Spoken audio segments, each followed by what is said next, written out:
मिलकर लगातार काम कर रहे थे और बहुत अच्छी दोस्ती हो गई। एक दो हमने कार्यक्रम भी किए, पूरे गांव में भी आए और डूंगरपुर में एक चिंतन शिविर रखा हुआ था, वहाँ पे भी हम गए थे। वहाँ पे दादा के साथ मेरे को अवसर मिला था ट्रैवलिंग करने का। और वास्तव में मेरी लाइफ में ऐसी ट्रैवलिंग कहीं नहीं देखी, इतनी एक्टिवनेस से राइड किया है, बिल्कुल तन मन धन से पूरी तरह से तैयार। और दादा ने यूँ कहा गुरुजी मैं दिल्ली से उदयपुर तक नॉन स्टॉप में गाड़ी चला सकता, मेरे में मैं आदिवासी गणवीर है ना, इस तरह से वो बात करी। मेरे भी अंदर काफ़ी उत्साह पैदा हुआ, बात रखी जाता था। आपको बहुत ही थैंक्स, इस तरह से हम काफ़ी बातचीत करते हुए चिंतन सिंह में पहुँचते हैं। बहुत अच्छा उनकी स्पीच रहता है, हम पुनः आते हैं। उस दिन देखो भगवान की वजह से प्रकृति को और मंदिर होता है, तो अपने उनसे भी एक बात लगी है, आज दादा अपन आज मेरे घर में दादा को ले जाऊँगा और मैं खाना खिलाऊँगा। यहाँ तक हमारी बात हो गई, फिक्स बात हो गई। हम चिंतन सिंह में जाते हैं, बहुत अच्छी स्पीच देते हैं वो। और लास्ट टाइम में शायद वो चिंतन शिविर 22 तारीख को होता है और 23 तारीख को उनका कार्यक्रम होता है, वहाँ पर भक्तगण वगैरह सब आते हैं साथ। उसके संबंध में भवर दादा से वो सब बातचीत करते हैं, मेरे को किस तरह से बोलना है, इस तरह से वो बातचीत करते पूरा किताब से डायरी से वो लिखवा चिंतन शिविर की जगह भी लिखवाया और लास्ट में किताब बनाते बाद और वहाँ पे भी लिखवाया। और दादा ने भी बहुत साथ सबको गाइडिंग जो डायरी में लिखा। और फिर वहाँ पे जो आदिवासी, आप जानते हो आदिवासी गणवीर होते हैं सब दादा लोग, उनको उनका इतना इमेज थी, इतनी इमेज थी कि उनको कहते दादा को वहाँ रास्ते से आए हैं, उनको जरूर खाना खिलाएंगे। और जबरदस्ती उनको ना करें नहीं हम खाना नहीं खाएंगे, लेकिन हमारे जो उनको ये कहा कि भाई आपको दादा खाना खाना होगा। इस तरह से वहाँ से हम खाना खा के आते हैं और करीबन 10 से 11 बजे थे। लगेज भाई हमारे जो मेरे छोटे भाई वो कहते हैं भाई दादा पर लेट हो गए, तो उनके मुँह से आवाज़ आती है अरे लगेज लेट क्या, ऐसे प्रदेश नहीं बनेगा। मतलब हमको खेरवाड़ा आना था और उनको खेरवाड़ा से फला से जाना था, उनको क्रॉस करके जाना था। फिर भी उनके अंदर इतनी जुनून, ऐसी काबिलियत, दादा को सख्त नमन, बहुत जबरदस्त उनका एटीट्यूड थी। दूसरी बात मैं कहना चाहूँगा कि मैं जैसे फोन पे बातचीत करता, कभी हम व्हाट्सअप वगैरह करता तो तुरंत उनका जवाब आता। यहाँ तक कि इतना एक्टिव गणवीर है ना, इतना एक्टिव कोई नहीं रह सकता है मेरे ख्याल से, और उनकी कमी को पूरा कोई कर ही नहीं सकता है। बार बार हम सर ने बोला दराज साहब में हम कहते हैं कि जो पुण्यतिथि है इसी तरह से अपन मनाएंगे। दूसरी बात जैसे ये श्रद्धांजलि स्वरूप कार्यक्रम, इसको मैं थोड़ा आगे बताना चाहूँगा कि जैसे ये कार्यक्रम रखा दराज साहब में, मेरी एजेंसी सेकंड मुलाकात जब ये वहाँ पे मिले डूंगरपुर में, काफ़ी मतलब मैं सोच रहा था यार ये ऐसे शरीर से इनके दिखने में ऐसे कि इनको कोई विचार नहीं कर, लेकिन इनके पास में क्या इनके विचार देखो बहुत ही भारी भारी पेटू के इंसान, काफ़ी एक ही झलक में इनको मैं इनके मेरे दिल में जगह बन गई। इनको भी विचार किया कि यहाँ पे इस तरह से चिंतन शिविर आयोजित करें। जगदीश सर का यहाँ पे जगदीश सर का बहुत बहुत योगदान दिया है और इनकी जैसे पूरी टीम को मैं जोरदार स्वागत करता हूँ और इस तरह से मंच दिया बताया। और दूसरा मैं सबसे ज़्यादा जो थैंक्स करना चाहता हूँ, लाख जुहा करना चाहूँगा कि अपने जो गुरु भवर सिंह जिनकी बदौलत या अपन आज इस चादर पे बैठे हुए हैं और अपने अपने एरिए की समस्या बता रहे हैं, सारी बात कर रहे हैं और एक मंच दिया, एक मंच खड़ा करने के लिए दिया। यहाँ ये मंच इसलिए दिया गया दोस्तों, अपने अपने विभिन्न क्षेत्रों से आए हुए हैं, तो विभिन्न क्षेत्रों की समस्या अलग अलग है। ये अपन मान लो जैसे प्रॉब्लम तो होती ही है, विभिन्न क्षेत्रों से अलग अलग समस्या होती है। उन समस्या का एकमात्र जैसे कोई मंच है आदिवासी चिंतन शिविर, आदिवासी एकीकरण के माध्यम से अपन सॉल्व करेंगे। ऑल ओवर अपन इंडिया की बात करूंगा मैं, ऑल ओवर इंडिया में अपन 13 से 14 करोड़ आदिवासी निवास करते हैं पूरे भारत में। आप पूर्वोत्तर राज्य में जाएंगे जैसे मणिपुर है, मिजोरम है, असम है, अरुणाचल प्रदेश है और भी कुछ 6-7 जो स्टेट है, वहाँ पे जाएंगे वहाँ अलग प्रकार की समस्या नजर आएगी, अलग प्रकार से शोषण करेंगे।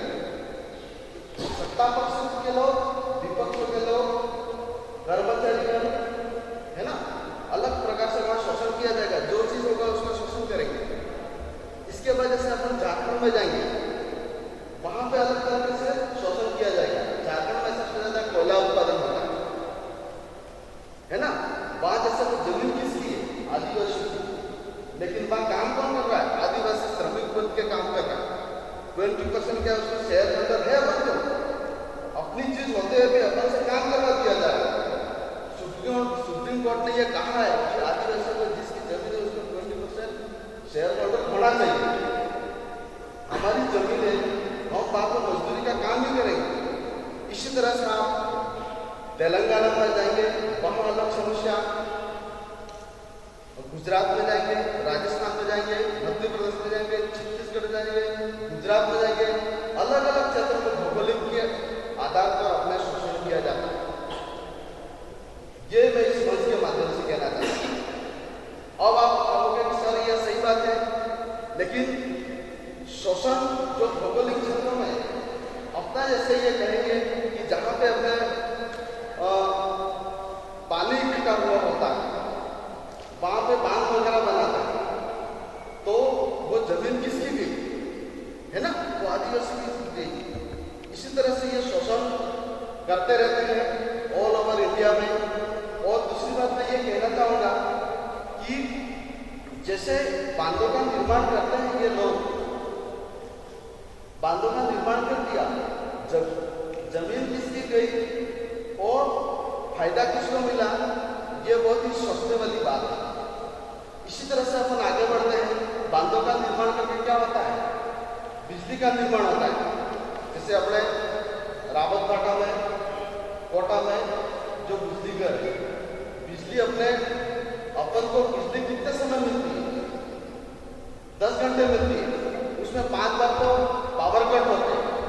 इस तरह से बहुत सारी समस्या है, बिजली की समस्या देखो, पानी की समस्या देखो, बांधों में जैसे अपन पानी वगैरह ये लाते हैं, तो जहाँ से पानी आता है वहाँ से अपने एरिया में जहाँ से पानी आ रहा है वहाँ पे किनारे किनारे आदिवासी लोगों को खेती बाड़ी करते हैं, सब अनाज का उत्पादन करते हैं, वो सब हो रहा है, लेकिन सरकार द्वारा मदद दी जाती है।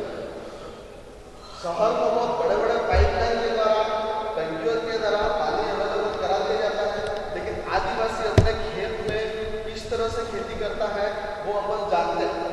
कैसे खेती करेगा, जैसे नदी होगी वहां पर वो मशीन लगा देगा, बड़ी बड़ी पाइपलाइन के द्वारा अपने घर में पानी लाएगा।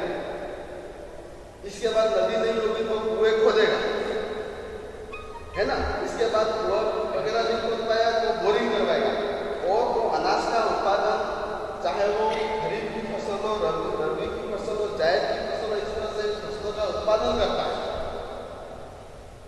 तो ये बहुत ही सोचने वाली बात है।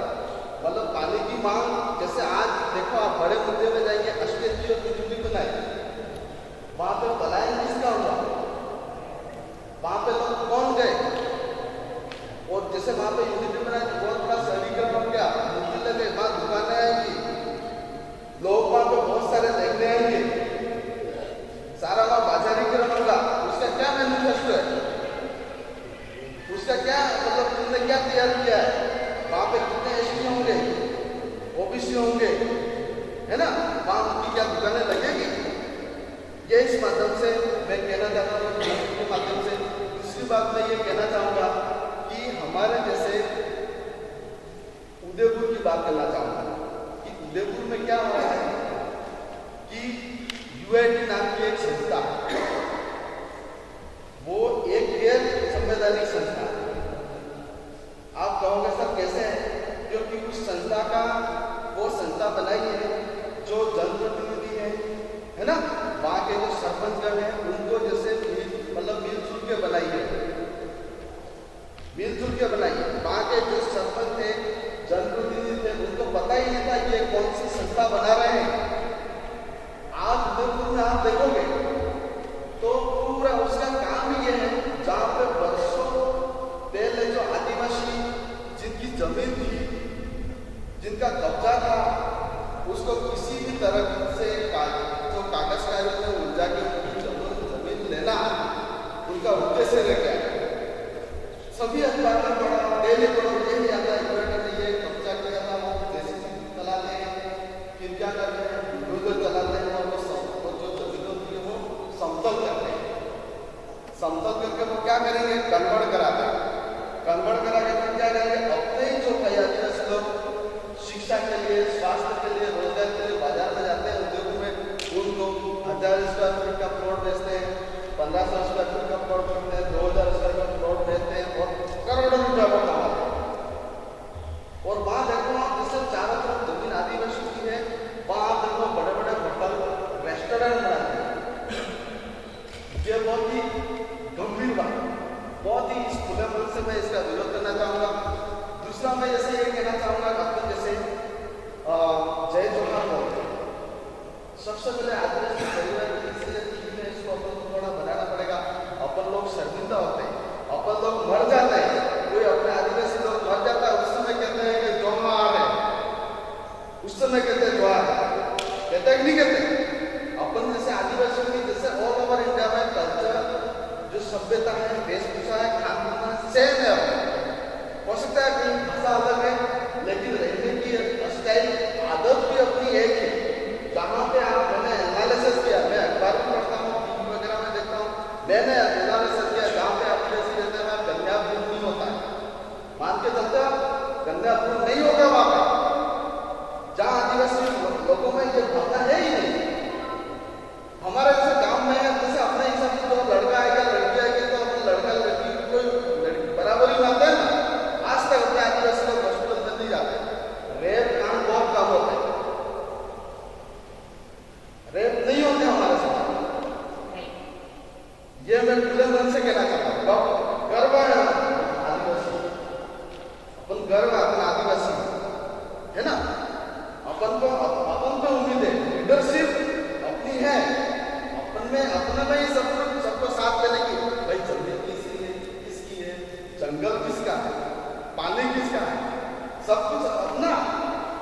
इसके बाद भी अपन हाशिए पर आज अपनी स्थिति को मार्केट में अपनी क्या वैल्यू है, ये इस माध्यम से मैं कहना चाहता हूँ। दूसरा देखें कि जय जोहार, इसका मैं आपको बताना चाहूँगा कि जैसे कोई जैन होता है तो जय जिनेंद्र बोलता है, ठीक बात।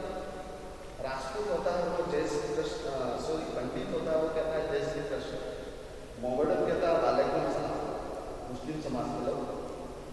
अपन को किसी भी समाज की आलोचना नहीं करनी है, अपन को समाज से सीखना है, वो समाज के लोग क्या कर रहे हैं और अपन क्या कर रहे हैं, वो उनका उद्बोधन शब्द है नहीं, जिनको बोलते हैं अपने सामने बोलते हैं।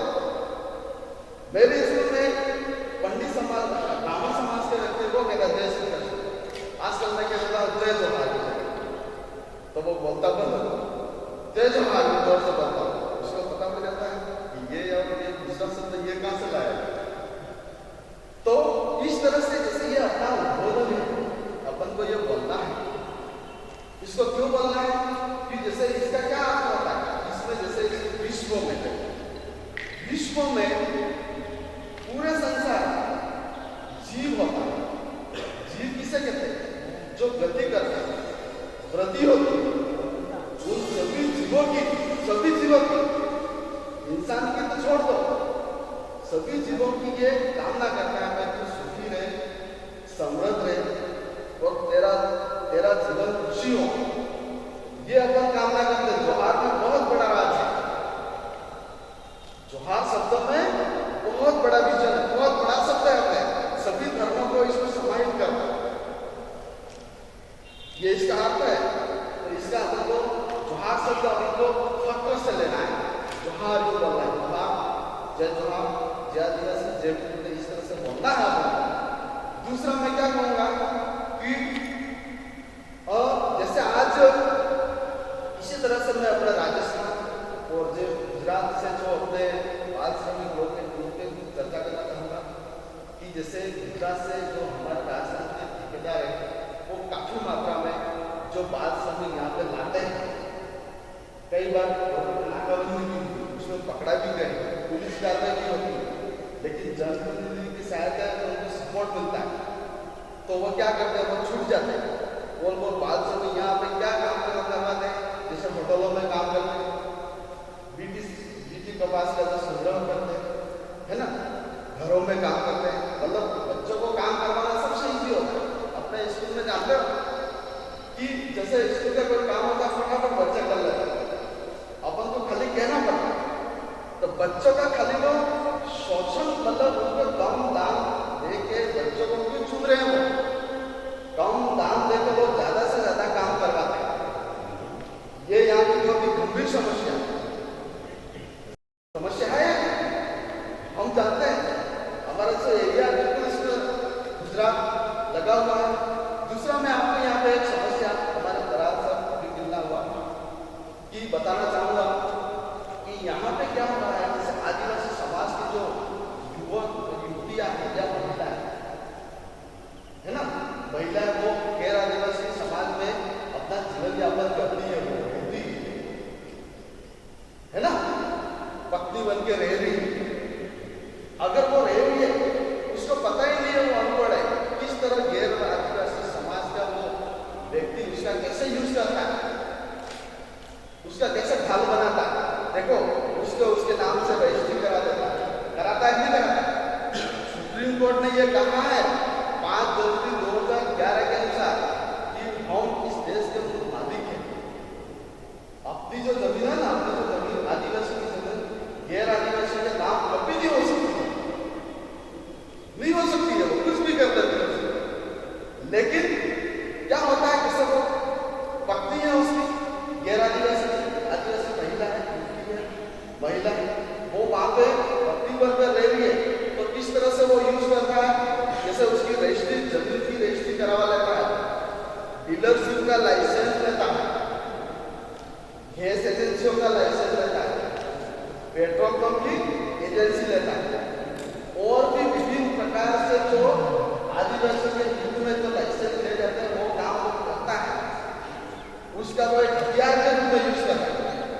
तो इसका समझ आप बोलोगे सर इसका क्या होगा, इसका ये होगा जैसे अपन सब मिल गए, चिंतन शिविर में मिले, ये बातचीत करी, मीटिंग करेंगे, लोगों को समझाएंगे, तब मालूम पड़ेगा कि इसका रिजल्ट क्या है। ये हम कहना चाहते हैं, इसको अपन को मतलब अपने मीटिंग में बार बार कहते रहना है, ताकि जो आने वाले समय में इस तरह से अगर हो रहा है, ये धर्मांतरण कहते हैं, इसको क्या कहा जाता है, धर्मांतरण। तो बहुत बातें तो और भी बहुत सारी है, इसी के साथ जैसे भी बोला मैं, सबको जोहार, जय आदिवासी, जय